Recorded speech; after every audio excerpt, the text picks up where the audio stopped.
Welcome, everybody, to a Game 7 World Series post-game edition of the Glen Kuiper Show. We are going to talk about what just happened. I got a headache from watching the game, but we got a great panel tonight. We're going to get to them right after I due diligence with my sponsors, and then we will talk about Game 7 of the World Series in Toronto. Our show is brought to you by Tilden Properties, Bay Area-based family-owned. Tilden Properties has been building investment wealth for their clients since 2008. Call them at that phone number, 925-209-8558. We're also brought to you by the Carrick Real Estate Team. Whether you're moving up, downsizing, or making your first purchase, trust the Carrick Real Estate Team to guide you home.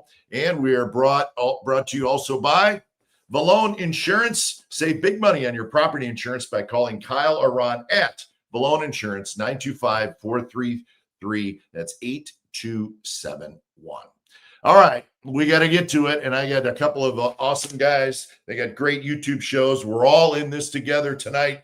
It's Marty Lurie. For everybody knows Marty's show, Marty Lurie and Friends. It's one of the good podcasts out there.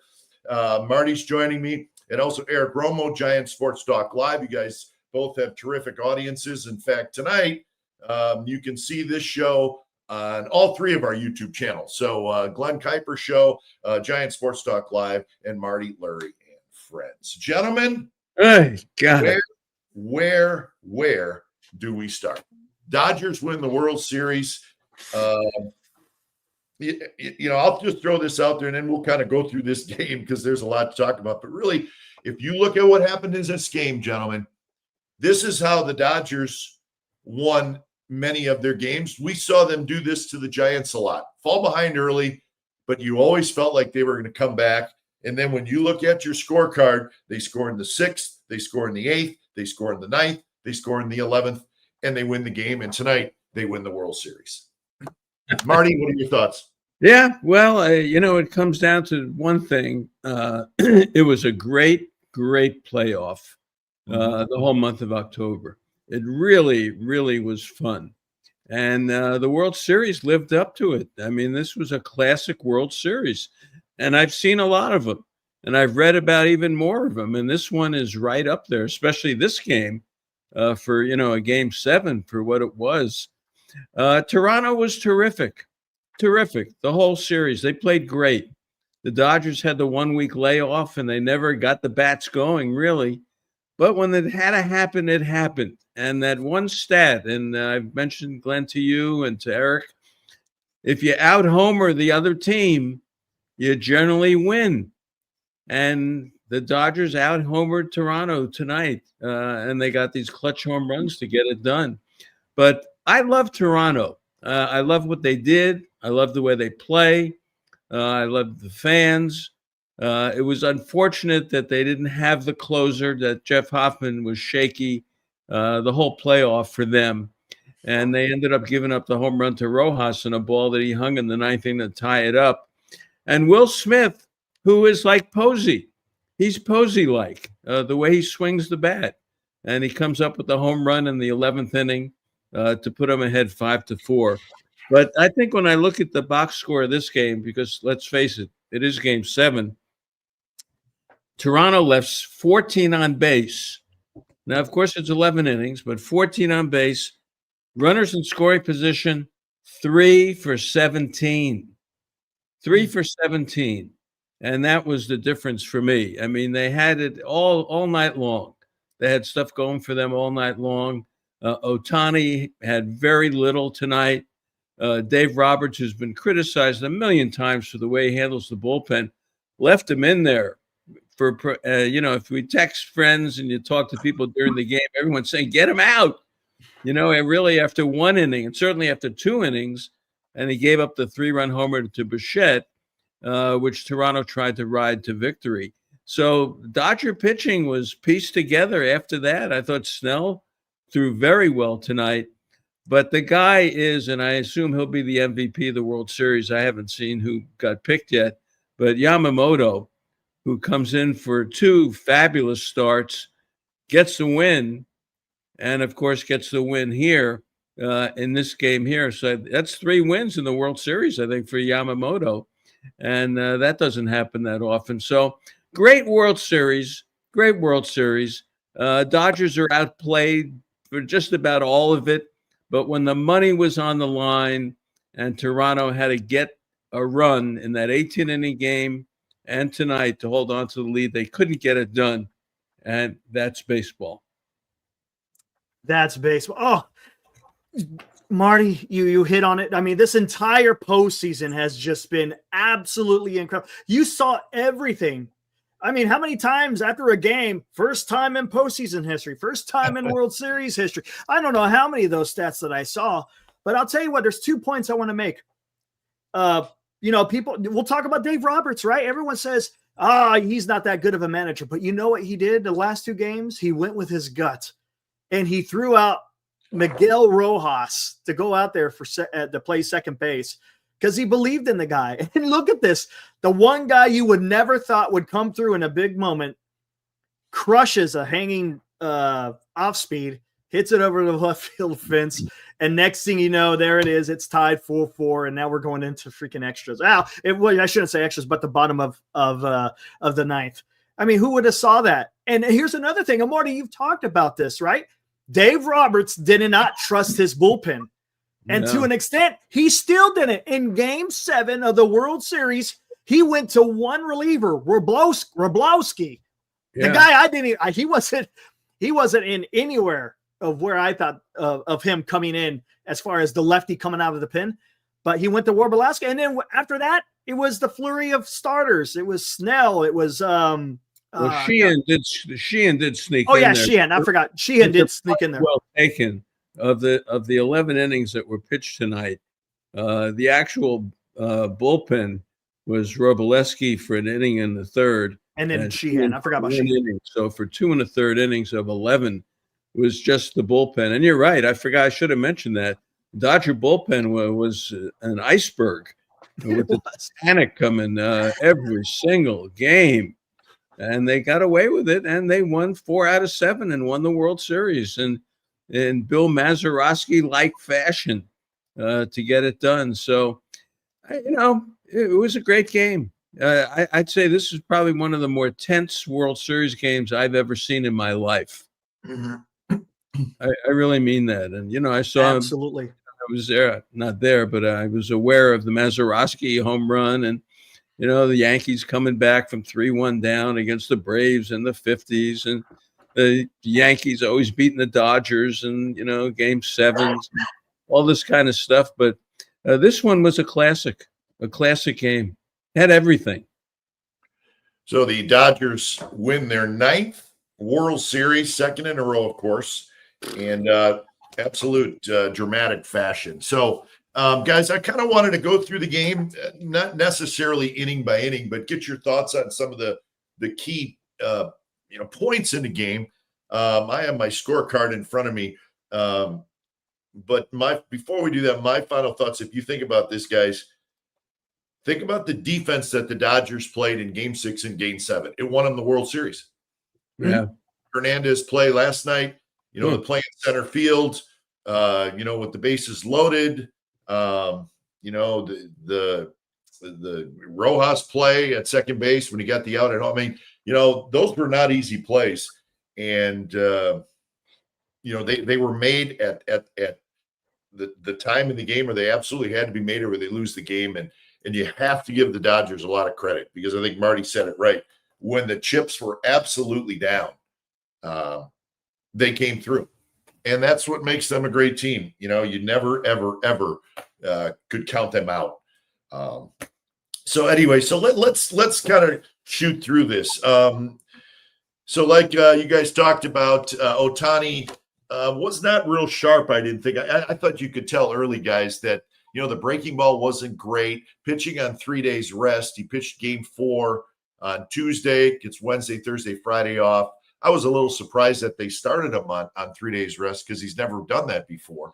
In fact, I saw an interesting note, you guys. In the postseason this year, the days between his starts before this one, 10, 12, and 10.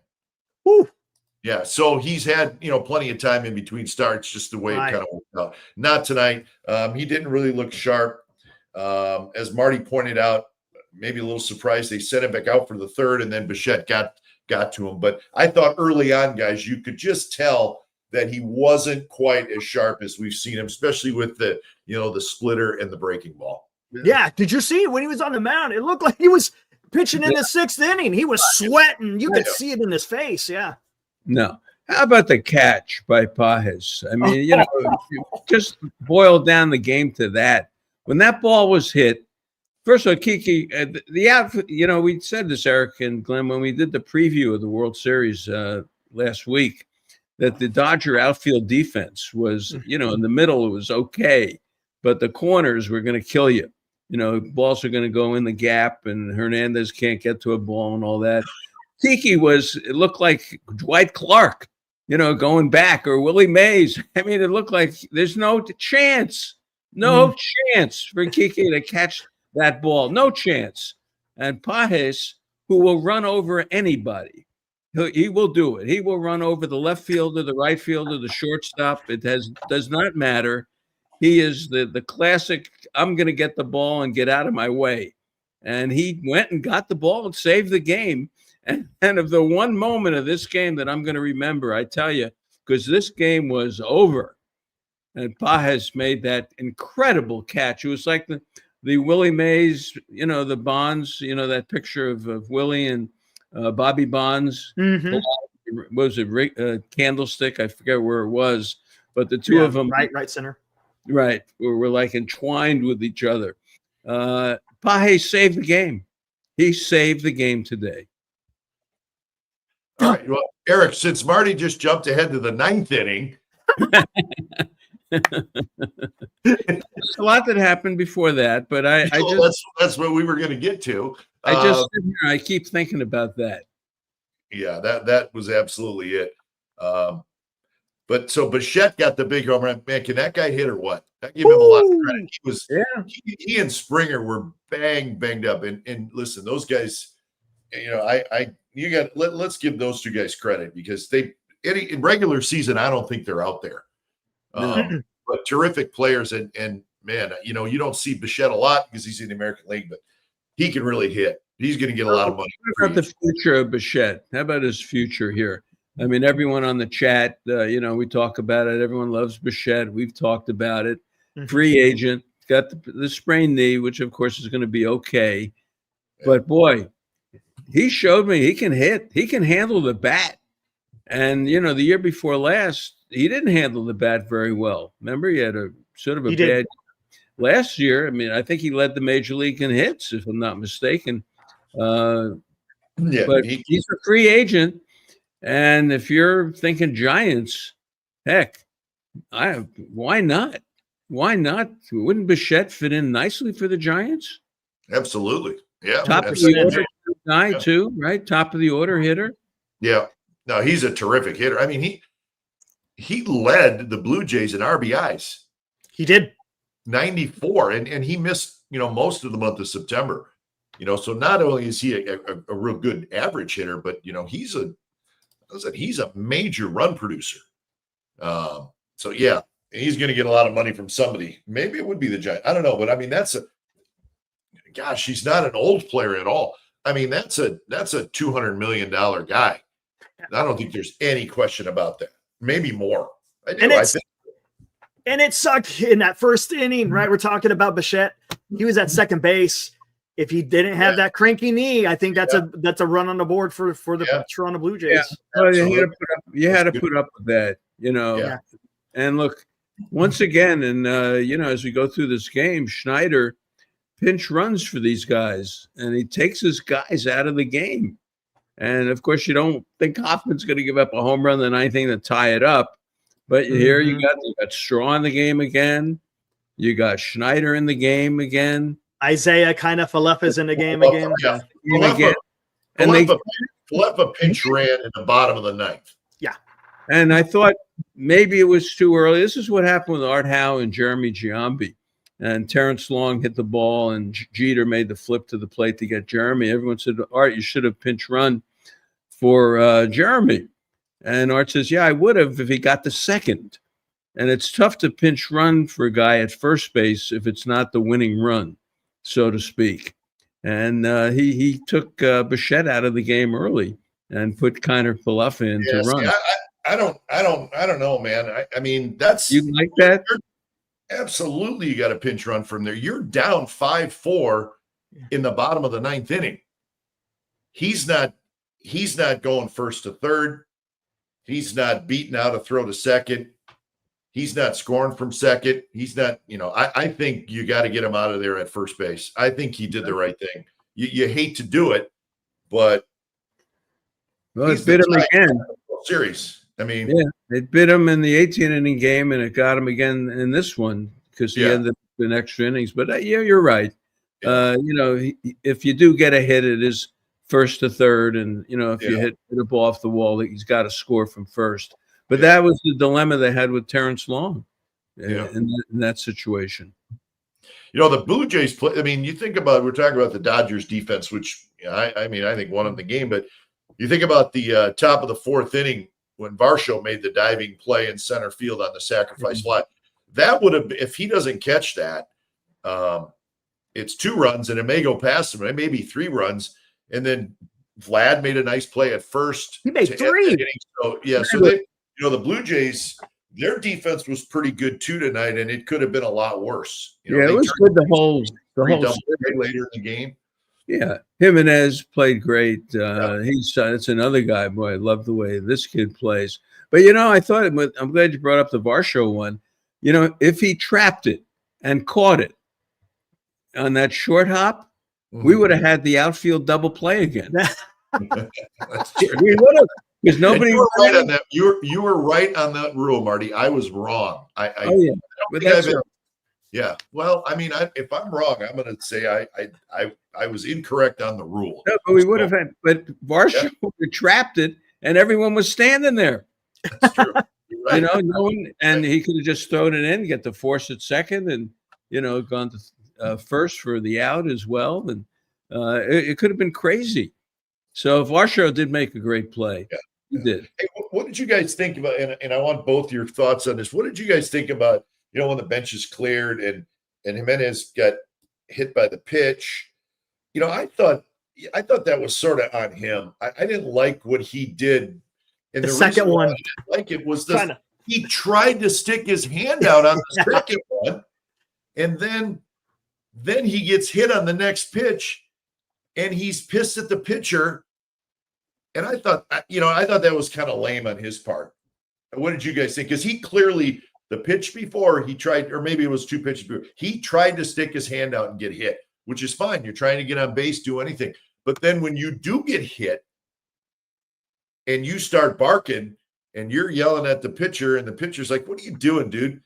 I thought that was on Jimenez. I thought that was kind of Bush League. What did you guys think? Well, it was the next pitch. Yeah. So the first pitch, you're right. He flicked his hand out to take one for the team, that's good baseball to do that. Why not? It's a number 9 hitter. You might as well get hit to get on base. I didn't have a problem with that. Then the next pitch was like worse. I mean, it really was right at him. And in Jimenez's mind, I would assume at that point, saying, "Hey, are you really trying to hit me?" Yeah, I understand. And in the heat, but this is Game 7 of the World Series. In the heat of the moment, I liked it. I liked it. I thought he yelled at. He got Robleski crazy. He did. He didn't know what to do. Right, and Muncy grabbed him, and he did one of the Jeremy Affeldt things. Where Mark Gardner had to grab Affeldt and calm him down in the Philly game. In that 5th game, when they had the Lincecum incident in Philly. So they calmed Robleski down. But I don't know. I thought Jimenez, it came in real tight to him. It's Game 7. Everyone's uptight. And I like the way the kid plays. I do. I do too. I do tried to get hit the second time. I just don't think you can try to get hit and then not get hit. And then the next pitch does hit you and you make a scene. That doesn't make sense to me. And it was actually 3. Yeah, because the first one, it would Verducci. Rosenthal was talking to John Schneider in the dugout during their intermission, and then he had to tell him, "Hey, hold on one second, I got to see if it hit him," and it didn't hit him. And then the second one is when Jimenez tried to get his hand up there and get hit, and then it was the third one where he got hit. But yeah, I mean, it was just, and John Schneider was leading the charge coming out of the dugout. I'm like, man, this guy's fired up. And I think a little bit of it too, there's a little frustration because Shohei Ohtani was getting those extra minutes. I know there was a lot of talk about that. So I think the frustration level was up there a little bit as far as with John but hey, it made for exciting baseball for the game set, last game of the season. And here we go. We got a benches clearing little. Did you think that Smoltz was in the right spirit to criticize Ohtani for getting a little extra time to warm up after he hit? Yeah, I mean, and if I was the Blue Jays, I would have been pissed. Mm-hmm. Right? It's like, wait a minute, what are we doing here? But then I thought that you got special rules for the guy anyway. Yeah, the television, telecast did a nice job. They had the Mark Carlson, the umpire, explain that, and I wrote it down. What did I say? It's the umpire's discretion. So an umpire has a discretion. Yeah, right.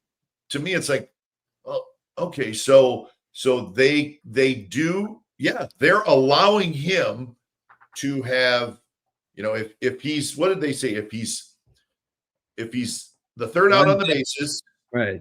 He's in the on deck circle, or if he just hit the last out as a hitter, right? That it's the umpire's discretion to allow him to have more time. Yeah. Well, if you allow him to have more time, he's going to take maximum advantage of that. Yes, and he did, and I think that's what Schneider was pissed about. He's like, wait a minute. I mean, we just had a 2-minute break and he hasn't even thrown his first warm-up pitch. That happened twice. So I can see the complaint, but Marty, you're right. There is it's in the rule books for the umpires to have, some leeway on this. Hey, that's why he started. Look, there were special rules for this guy. This is why he started the game. Mm-hmm. Because as a starting pitcher, when Ohtani starts and you take him out of the pitcher's mound, you can keep him in the game. Yeah. If you bring him in relief as a reliever, two different people, right? Yeah, he's a unicorn. Yeah, We're talking about a unicorn, and they got special rules for him because he's the most outstanding player in baseball, maybe in the history of baseball. So they give him an extra 2 minutes to warm up. Come on, stop it. This is fine. John Smoltz, give it up. I'm sorry. I disagree. I think it's like if you give him a little extra time to go get his glove and get a drink of water, that's fine. But he was clearly taking advantage of it. To me. I mean, they were coming back out of commercial break, and he just started warming up. Yeah, he hadn't even started yet. So the umpires, I get it, but you can't let him. And it happened twice. Hey, the guy didn't go in the clubhouse and change his uniform and come out. No, I'm sure he had to catch his breath. That's what I'm saying. He's just sitting there resting. Yeah. All right. Yeah. Marty, we're not agreeing on anything tonight. It's okay. John Smoltz was off of it. I'm sorry. John Smoltz had no business. He was getting after the umpire. The umpire was kind of the guy that he was talking to, right? He was getting a little flustered. He really didn't know how to explain it. He was just kind of, they kind of give him discretion. Carlson was great.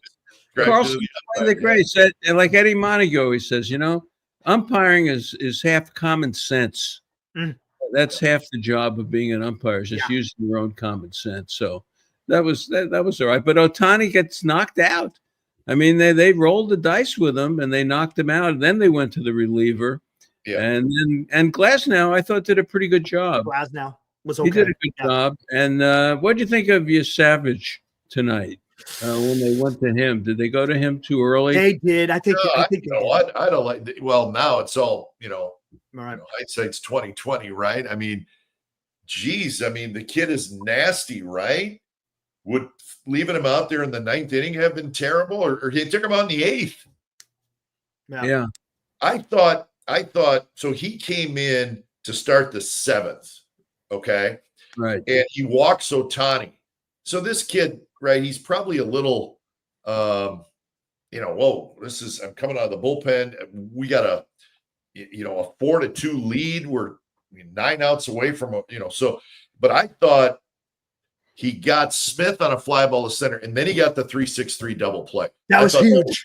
When I saw that, and it looked like he settled down a little bit, I said, Yeah. you know what? I think they're going to win this thing. And then he gave up the home run to Muncy to make it 4-3, got one more out, and then they brought in Hoffman to get the final out of the 8th. So Right. these are all things you talk about, right, in games like this. But the kid's stuff is really good, and it looked like it was pretty good tonight. God, could you have said, kid, your stuff is nasty, bad swings by the Dodgers. Could you have let him finish it? You know, it's a hypothetical at this point, right? But I don't know. I don't think that's crazy. And I know we're saying it because the Hoffman guy gave up the home run, but You didn't need Hoffman in the 8th inning. no. No, you didn't. Have to get up twice, and as you're asking for the 4-out save and all this stuff, he didn't need that. Hoffman's shaky enough without putting him in there. When I'm not Savage sure when came they brought him in, I'm not sure when they brought him in the 8th. yeah, Yeah. when he came in, the splitter was not there. He couldn't find the splitter at all. Then he got it. Yeah, exactly. Then he got it. And I said, all right, he's got it. And then they yanked him. And I didn't think they had to yank him for Hoffman at that point. And we never saw the lefty relievers at all. That flew Hardy and Hardy. Fisher.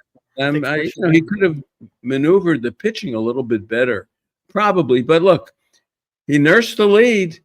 You can't blame Schneider, really. I mean, he nursed, so he gave up the home run to make it 4-3. But you got one out in the 9th inning. Exactly. And your 9 hitter is up, who hasn't hit a home run, since I was a lawyer, and he hasn't hit a home run in 25 years, and he knocks one out. They hung it, and he banged it.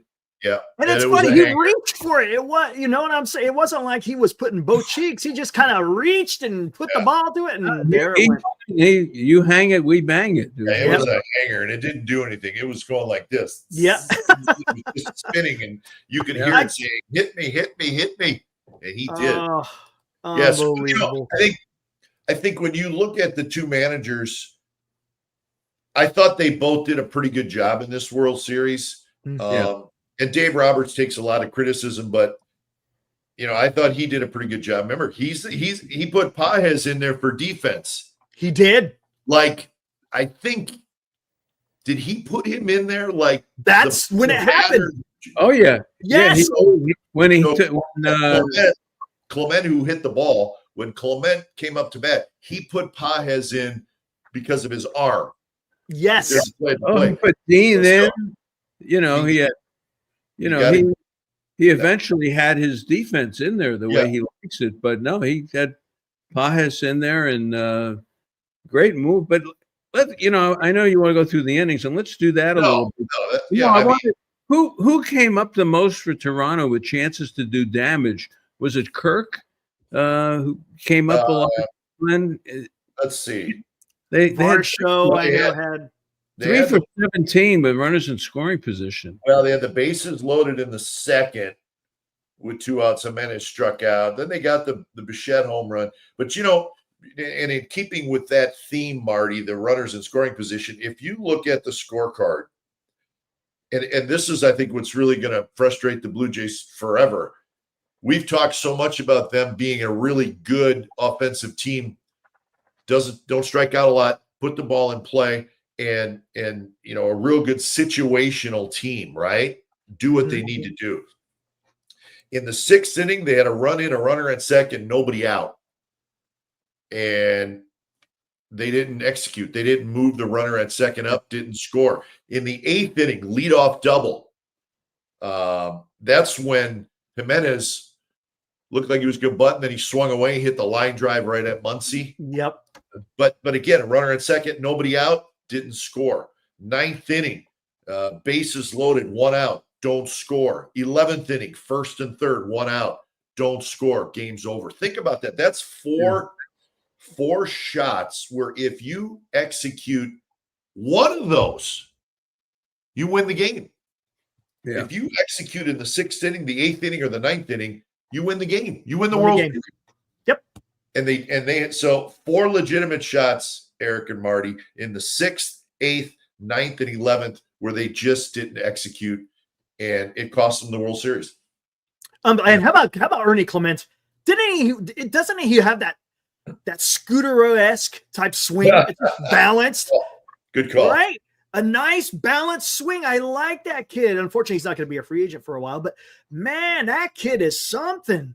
And I thought it was going to bounce off the wall. And I thought we were going to be all happy. But yeah, they didn't have They dead spots in the order. There are no dead spots in that order.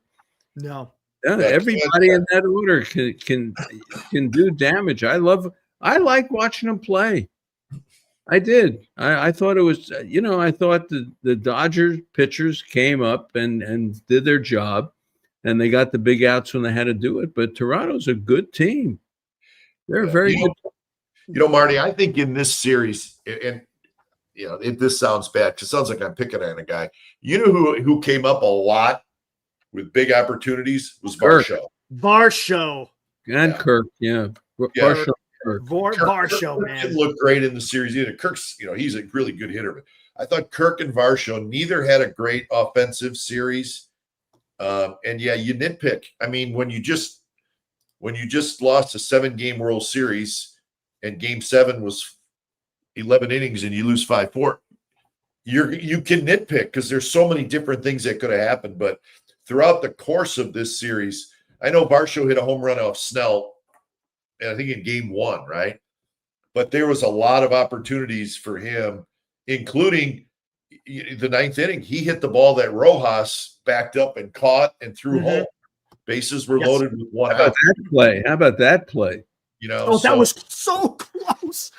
It was close. Well, it looked like Will Smith's spike. It came off. Barely was on the plate. I mean, that was another one of those calls. Glenn, you played second base, and it was a shot. Yeah, and then he lost his balance. I think that's what made it. He went backwards. Yeah, and then he was able to just regain enough, to make a good throw. But that's a hell of a play. I mean, obviously the circumstances, but that you're playing in, the ball's a shot.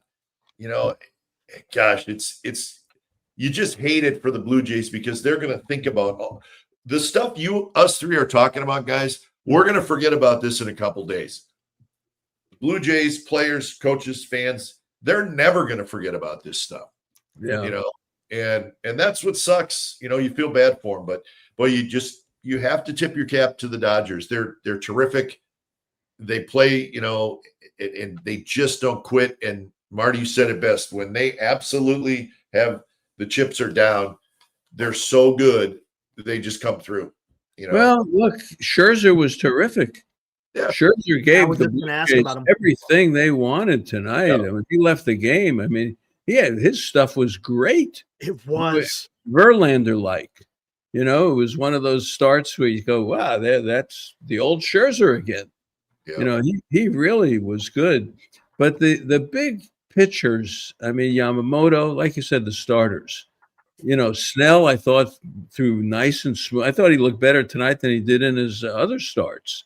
He just was more relaxed the way he was throwing the ball. And Yamamoto, and that's the difference for me, was him in this game especially. I mean, here's a guy, didn't he just pitch yesterday? Yesterday.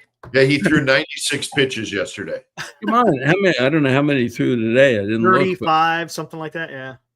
I mean, he's a surgeon. He's a surgeon the way he throws. It's not, and he drops that curveball in on you when you least expect it. He does. But wow, how about that job? I think I haven't heard yet again, guys, but yeah, he should be the MVP. I don't think there's any question about that. I mean, but he won 3 games, I think, Marty. I think you said, right? He got the win tonight, and he won Game 6.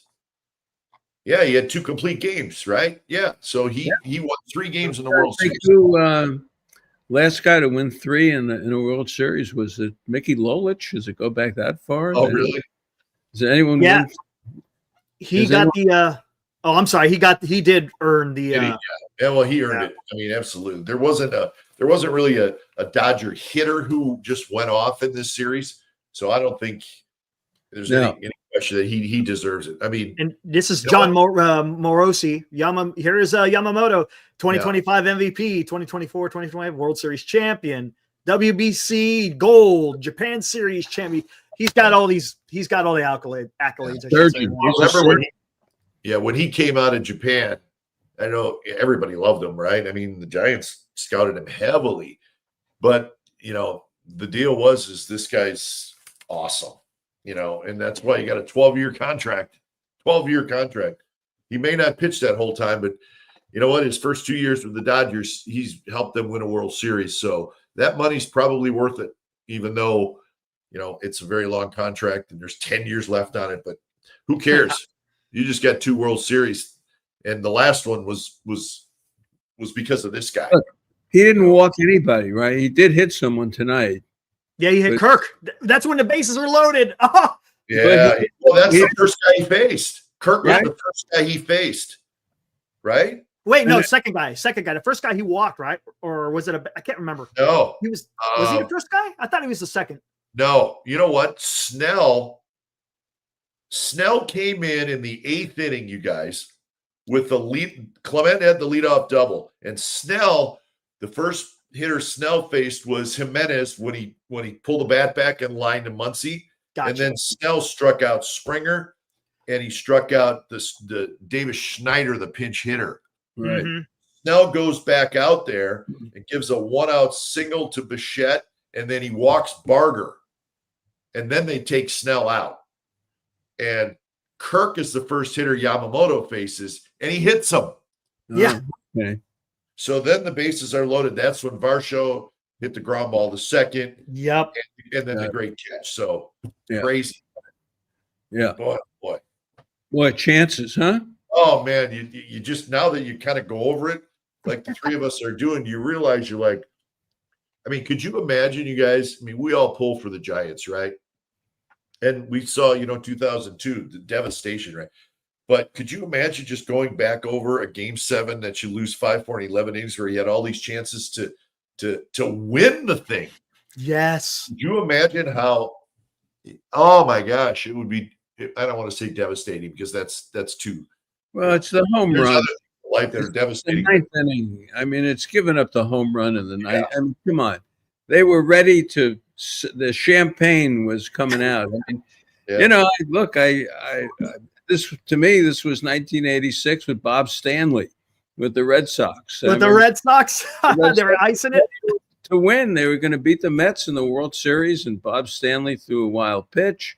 And instead of bringing the champagne out of the refrigerator, we sat there and watched, the ball go through Bill Buckner's legs and all that stuff. But it was that kind of moment. They had it. Yep. You just don't give up a home run in the 9th inning to Rojas and expect good things to happen after that. And that really was ultimately the story of they were ready to celebrate. Come on. They were slapping each other on the back. They were jumping around. They were happy. They knew that this game should be theirs. Yeah, I think that's fair. I mean, we could brutal cut this through and through, right, every inning, but I think you're right. You're 2 outs away from a World Series championship, and you don't get it. Yeah, maybe that's it right there, right? You give up a home run to a guy who's going to retire at the end of the year, right? Really? Right. And he's retire.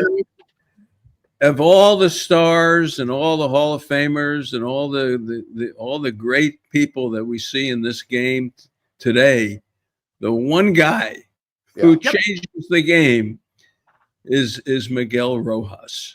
Right. Isn't it funny? That's Mookie Betts, Freddie Freeman, Shohei Ohtani, and who is it? Miguel Rojas. That's the way the World Series works. Yep. Yeah.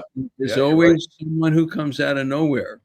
I mean, I said it earlier in the series, you guys. I said it after the extra inning game, the game that went 18 innings. You're sitting there, you're watching, right?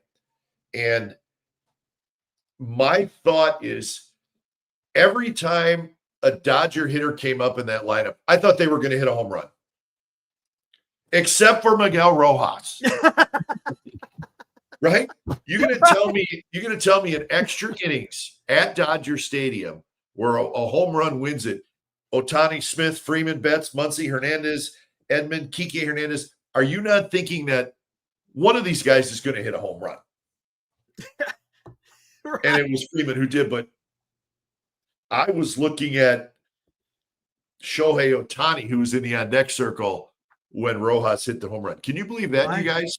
Ohtani's in the on-deck circle, and it's Rojas who hits the home run. Well, we kept saying. I mean, Greg Papa was texting me. Said, in the 7th inning when they had when Muncy hit the home run, or when it was the 8th, he says, "Oh, good, not oh good, but Ohtani will get up again." Yeah, because they would have to face 3 in the 9th. It was going to be 8-9-1. So it wasn't even Ohtani. It was Rojas that got it done. So what is this? Let's talk about the Dodgers for a second. I mean, they win the World Series, a great World Series. This was kind of like the St. Louis, Texas one when in 2011, when Texas, I thought, had it wrapped up, and David Freese, went wild and got the big hit, and then the Rangers couldn't shut it down the next day, and they ended up losing. But look at the Dodgers, and look, Ohtani, fabulous, over 162. We know what he does. But Freddie Freeman slowed down a lot. Mookie Betts slowed down a lot. Will Smith is solid. He's Posey-like, that kind of player. But after that, where are they?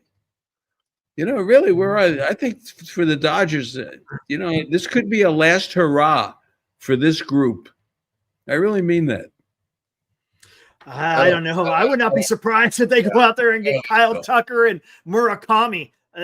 Right? I mean, who's going to be in their outfield? I don't think it's going to be Kike Hernandez out there next year, right? I don't think.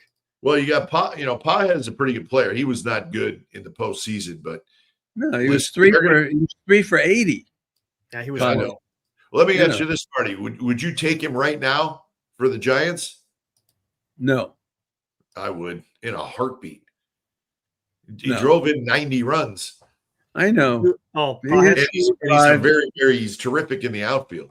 Now, he did not look good. But they're gonna sign somebody.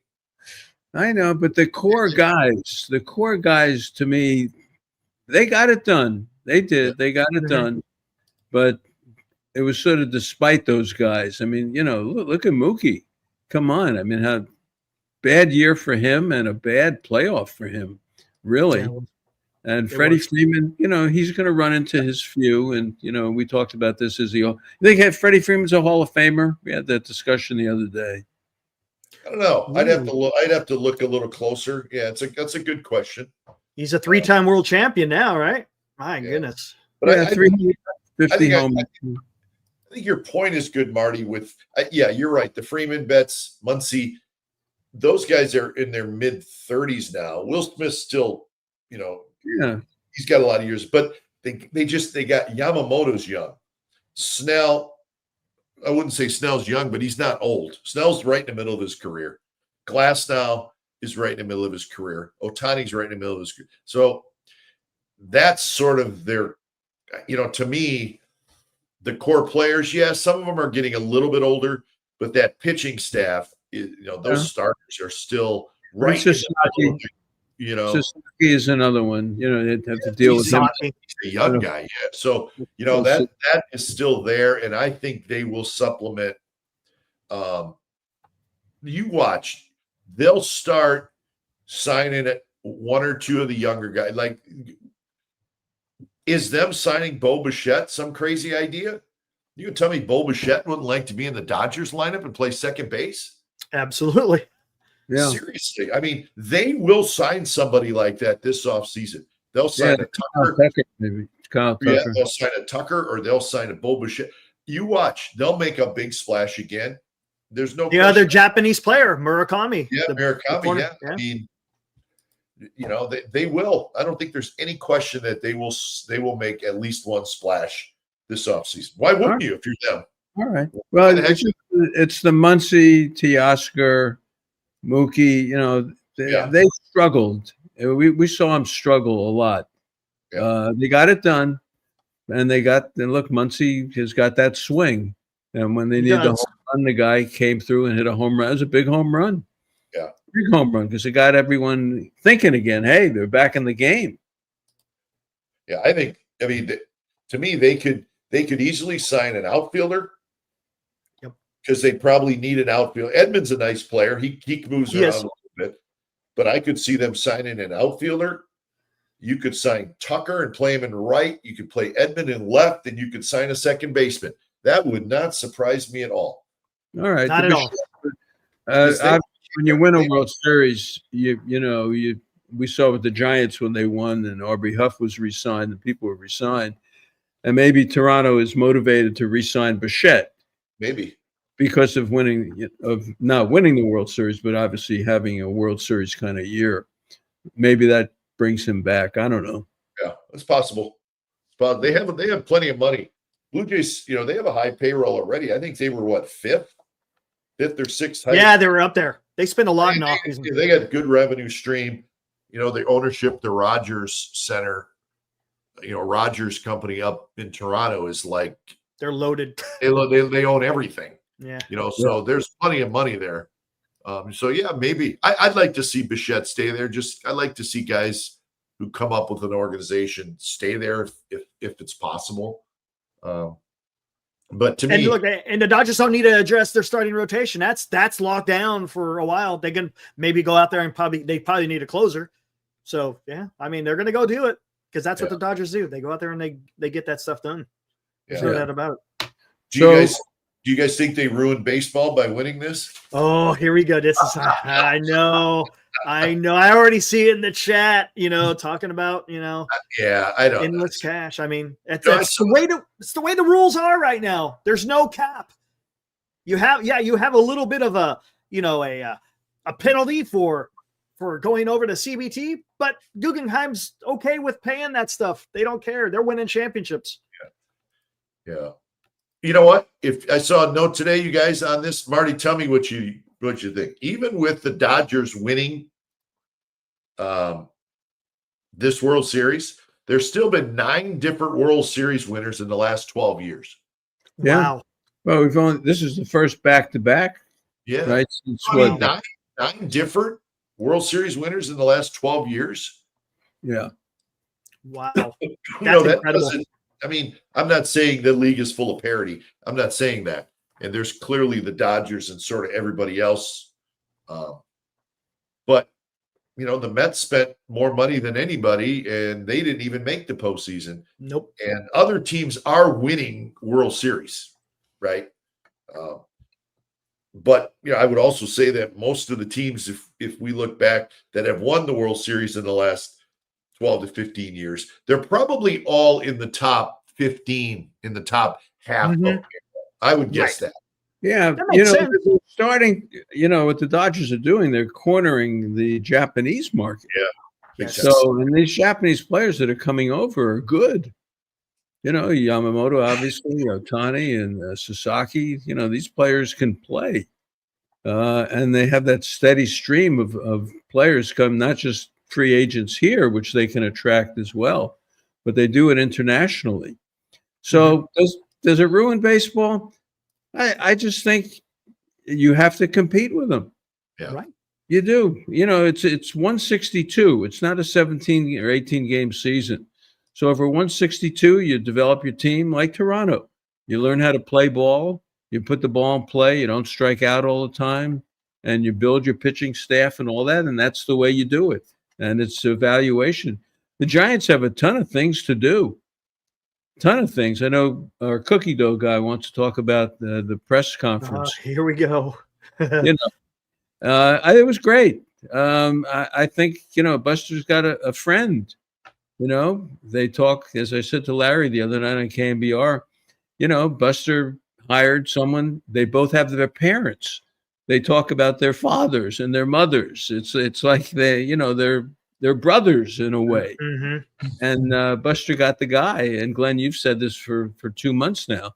Getting the guy that Buster can work with. That's part of the crowd. And he looks like a nice guy. He looks like Yeah. a nice guy. He wants to do like a nice well, guy. and he knows all the hurdles he's got to go through and everything.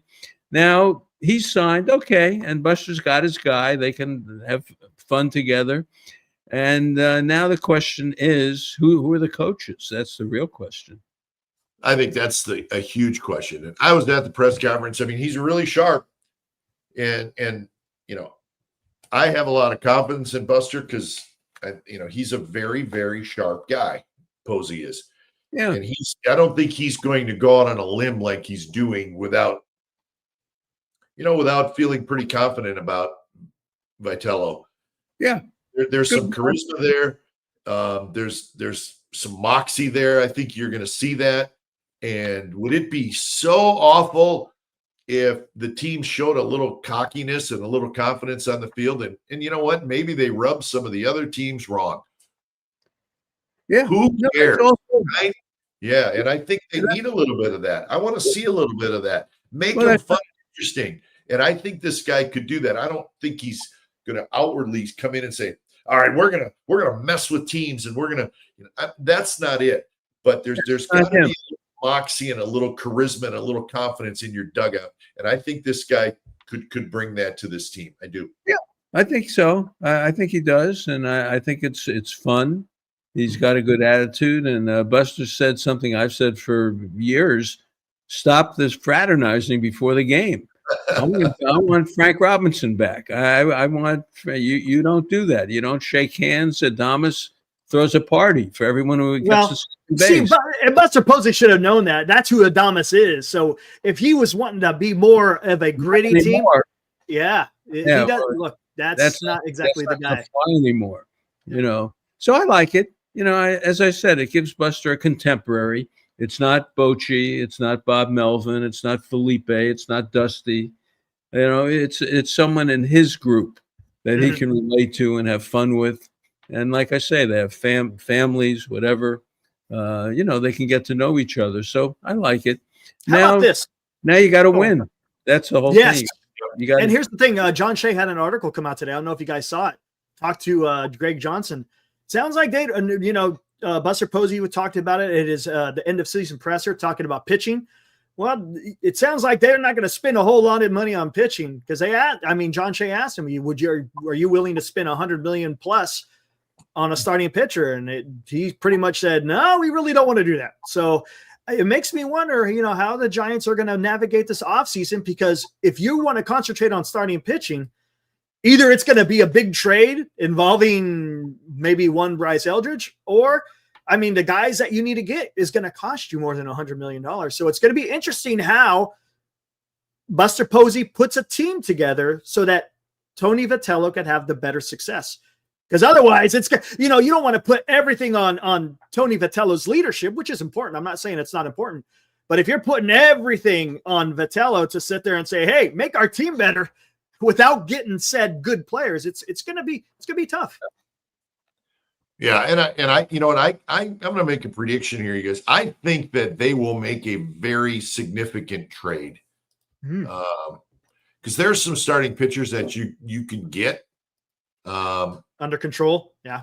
There's circumstances. Sonny Gray's got 1 year left on his contract. It's a lot of money, but it's 1 year. Sonny Gray's still a very good pitcher.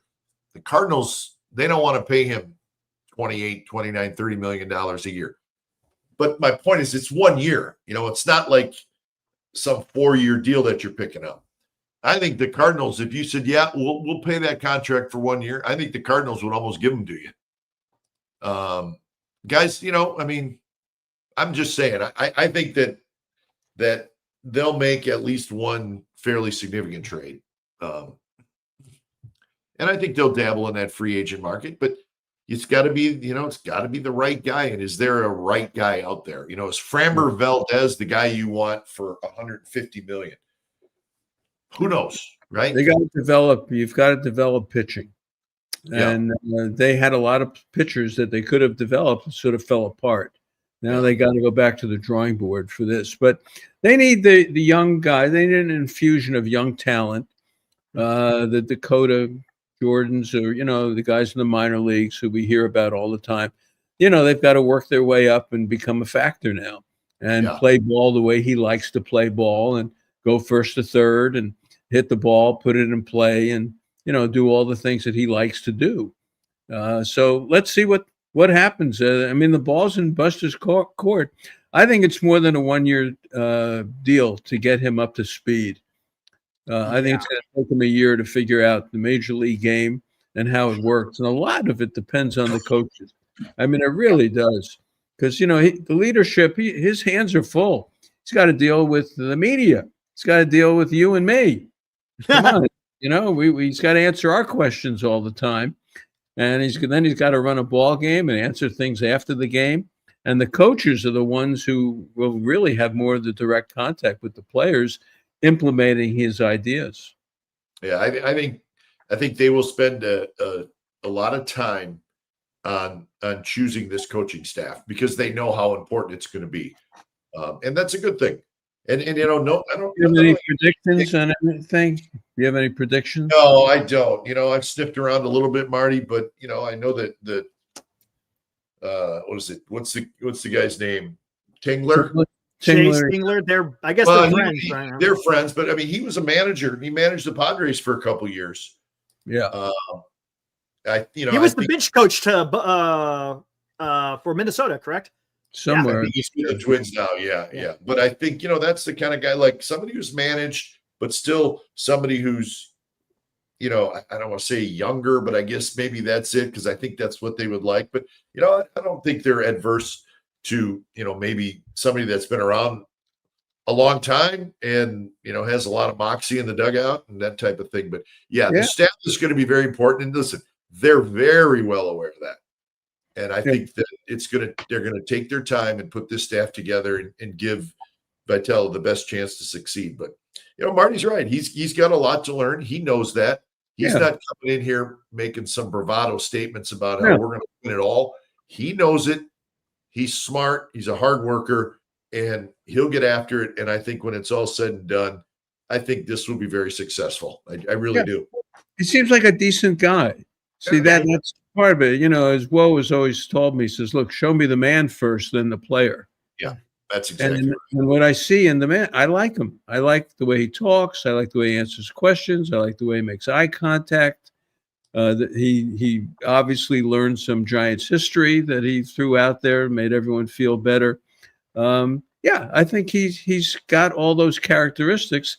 Now it's a question of turning it into a major league manager. Yeah. Which, after watching this for a month,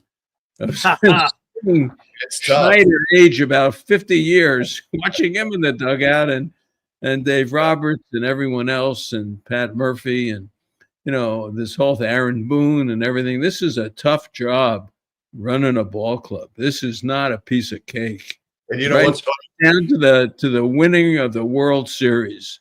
Yeah, really. Everything you're saying, Marty, is about what happens on the field. Mm-hmm. But you also have to keep the clubhouse. You got to keep an eye on the clubhouse without overdoing it, right? And I think the Giants got pretty good help with their players. They have a really good leadership with Chapman and Adames and Webb. Those three guys are the go-to guys. And you need to have that in a clubhouse. Let those guys handle it, but keep a close eye on it. And I think that's really important in a big league clubhouse. Yeah. And it's also, talking after the game, if a guy screws up during the game, and there's an artful way of explaining that someone made a mistake or didn't do it the way, you want to do it without, as they say, throwing the guy under the bus. So, you got to learn how to do that. He's got a million things to learn. You could do 10 shows on, he's got to deal with players from all over the world. At Tennessee, I don't think he spent a lot of time going to San Pedro de Macorís to recruit kids to go to Tennessee. Right. So he's got a room full of people that he has to get to know their culture and how they play and what makes them tick. There's a lot to do, but I'll go back to this. The core guy is a guy who wants to succeed and looks like a guy who's respectful and understands that what he doesn't know and wants to get to know people and do it right and be a good major league manager. The other thing I saw about this on Wikipedia, he was a big soccer champion. His father was a soccer coach and a baseball coach. They won state championships. He was on a state championship soccer team. He's been a competitive kid. He's like one of these kids probably his whole life. He's been competing, and there's that, there's that heart that you bring to the game, which is cool, which is good. I like that. You know who his family was really tight with growing up? And this guy was really tight with his family in high school and played for his dad, was Billy Miller. He talked about that. Yeah. Bill Miller. Yeah. And I know Billy pretty well, but we've learned more about it where, the dad was Billy's coach in high school, but Billy was very tight with the whole family. And it was kind of a fun, sidebar story. Billy's great. Yeah. He's a great guy. Yeah. What a great player and a great guy. He and Sean Estes came up together. I got to know them together. Yep.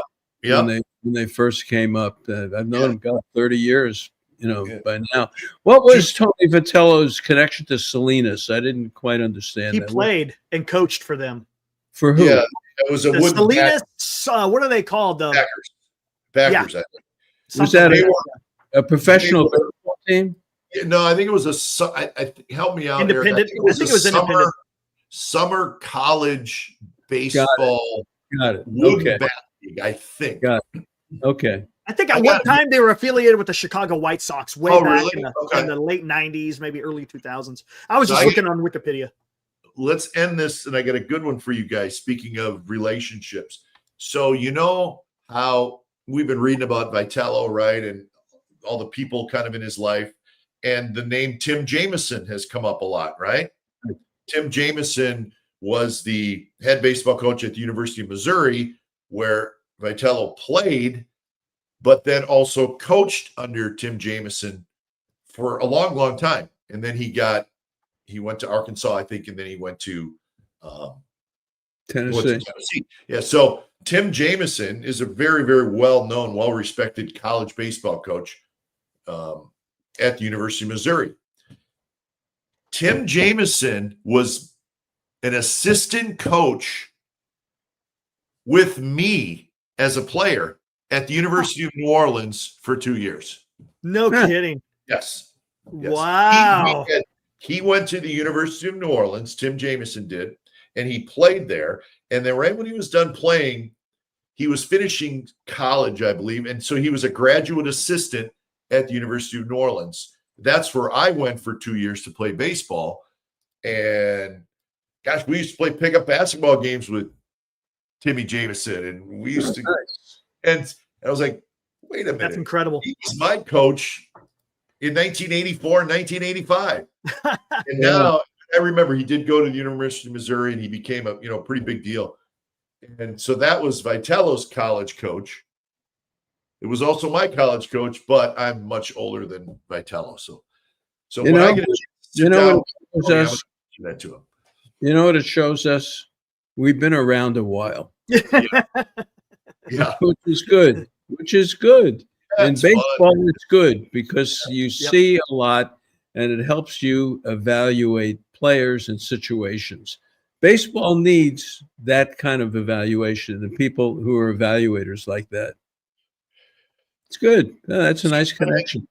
I'm gonna wrap up the show by giving you guys your chance to your thoughts on this World Series that we just saw. And then we're going to put it in the books. We're going to act like it never happened because the Dodgers won, and we're going to move on to 2026. Marty, you're up. What's the question? What did you think about the World Series, and what are your thoughts going to be about this as the offseason rolls on? Yeah, I thought the month of October was fascinating. I really do. And maybe I just had time on my hands. I watched a lot of games, but they were compelling the way they were put together, the bullpens, late comebacks and upsets and this and that and pitchers. And, in today's world, we analyze everything so deeply. But shows like this were fun. We've never really done this before throughout a whole postseason like this. They're great. this is terrific to watch a game and go through the ups and downs and be able to talk about it. So I think the postseason was great. I really do. I think it showed for game sevens, there's nothing like a baseball game seven. There's a Super Bowl, which is one game, and we all get excited about. NBA, NHL, anything else you want to come up with, it can't, this Final Four, it can't come close to a World Series or a game seven of a World Series. Pretty exciting. So I think baseball lived up to it, and I think it got the attention of the country, and at a time when we needed the diversion, and I think they did really well. I look forward to the offseason. I look forward to the Giants story. There's so many new managers now in baseball. We've got free agency coming up. Teams know what they need. It's all going to start. So I think baseball's in a nice position, and I think the Giants especially drew over 3 million this year. You know, they had great crowds. The fan base is energized. I think we had great support on shows. Glen, your show is one of the best on the podcast and the internet now. Oh, thank you. And it is. And, you know, Eric and I are just tagging along. So we're glad to be here with you, believe me. But I'm looking forward to the winter. I really am. And for all that's going to happen. But the ability to come on and talk like this about baseball and get ready for what's going to be coming after the first of the year in spring training is pretty good. So I feel good about the whole year. I think from a Giants standpoint, excellent. We got a lot of great stories. We have a lot to look forward to. And a manager, you know, who seems to be a decent guy. And we'll grow with it. So all good. I feel very good about the whole experience. Yeah, I agree. Eric's got the great show, Giant Sports Talk Live. If you haven't listened, he's awesome. Thank you. Like Marty's show, Marty, Lurie, and friends. But Eric, what are your final thoughts about the 2025 season now being in the books? I tell you what, Marty's talked about this. The storylines of this World Series is incredible. Game one, right? You got the Blue Jays coming out just absolutely putting a stomping on the Dodgers. The second game, there's Yamamoto tossing a complete game, right? So you got two different stories, two different momentum shifts. You go to LA, you got an 18-inning game. Goes to dramatic, it finishes it off with a dramatic home run by Freddie Freeman again. And then you got the Blue Jays winning 2 in LA. Who saw that, right? As long as they won 1, right? Let's get it back to Toronto. Well, they win and they go up 3-2 in LA. They go back to Toronto. Look, things are looking well. You come in, and unfortunately, they couldn't get the last 2 at home. And it almost kind of resembled what happened in the CS when Seattle went into Toronto, took the first 2, but Toronto was able to fight back. Unfortunately, they ran out of time, and the Dodgers are now World Series champions again. That's tough to say. But yeah, it's just the stories and the momentum shifts. I mean, having shows like we have and being able to come on here, and Marty touched on it, to be able to discuss it, because this is perfect type of content to just talk about. It's baseball at its finest. And look, it can't to end a season with a game 7, and it came down to extra innings. I mean, come on. That as a baseball fan, you couldn't ask for anything better. You know, and it put Toronto on the map. It did. On the baseball map. But now when you look at the American League, heck, I want to see the Blue Jays play. I want to see what's going on with them. I want to see how they play now. I know they're players and all that. I think Toronto was good for baseball. Yeah, I think it was. Yeah, I think that helped a lot. So, yeah, I like that too, Eric. I do. Yep. All right. Well, you guys have been awesome. And how about this, Marty? Bake That Dough says the Mosaic now has a clean slate. Yeah, it's true. The picture is done, and unfortunately, you know what's in the middle of it once again. So you go back and you tell the story, and you wait and you see where it's going to go, but it's going to have all the elements of things, and we're going to be able to second guess Tony Vitello every day. Every day for 162 games. It's happened. Every move. It really, it's fascinating for people like us to be able to talk about these games and enjoy it. So, yeah, I think fine. I honestly feel that baseball lived up to what it had to do for all of us, and I think it was cool. It was okay. Marty, before you know it, I'll be walking into the dugout at Scottsdale Stadium, and I'll give you a big hug, and we'll sit down and we'll start talking just like we're talking right now. That'll be here before you know it. I look forward to that. Yeah. First game, February 20th. Our first show is February 23rd, something like that. Awesome. First. All right. So everybody, Marty, Lurie, and Friends, awesome podcast on the YouTube channel. Eric Romo and Giants Sports Talk Live. Awesome stuff. You want your Giants content, that is where to go. And you know what, guys? We had over 500 comments tonight. So nice. People are listening. I wish we could have got to them all, but we appreciate, as always, the interaction with all of our viewers, subscribers. So, Marty, thanks. Have a good night. Eric, thanks. Have a good night. Let's do this again real soon. Maybe when the Giants start putting that coaching staff together. Yeah. We'll talk about that.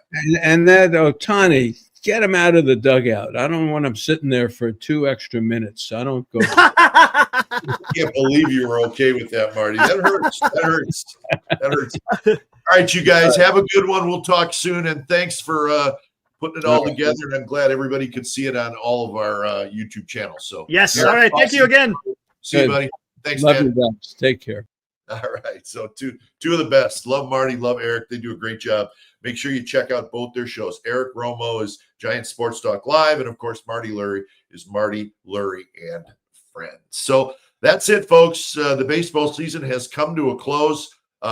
We've talked a lot of Giants. We've spent a lot of time during this postseason, and it really has been an awesome postseason for Major League Baseball. I think the folks at MLB are going to be very happy, and it all ended with really one of the best World Series Game 7s of all time.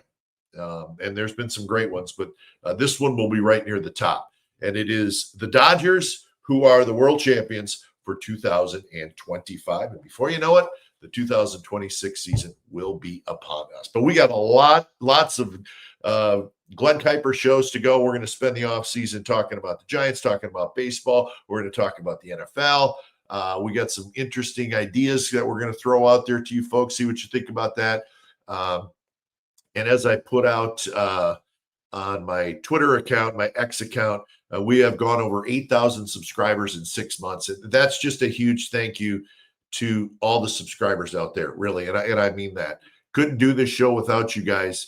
And we're just going to keep growing, and we're going to keep pumping out shows, and we're going to keep putting shorts out there. We're going to keep putting videos out there. And please, listen, and I mean this, if there's anything you guys want to see more of, want to see less of, send me an email, glenkuiperbaseball@gmail.com.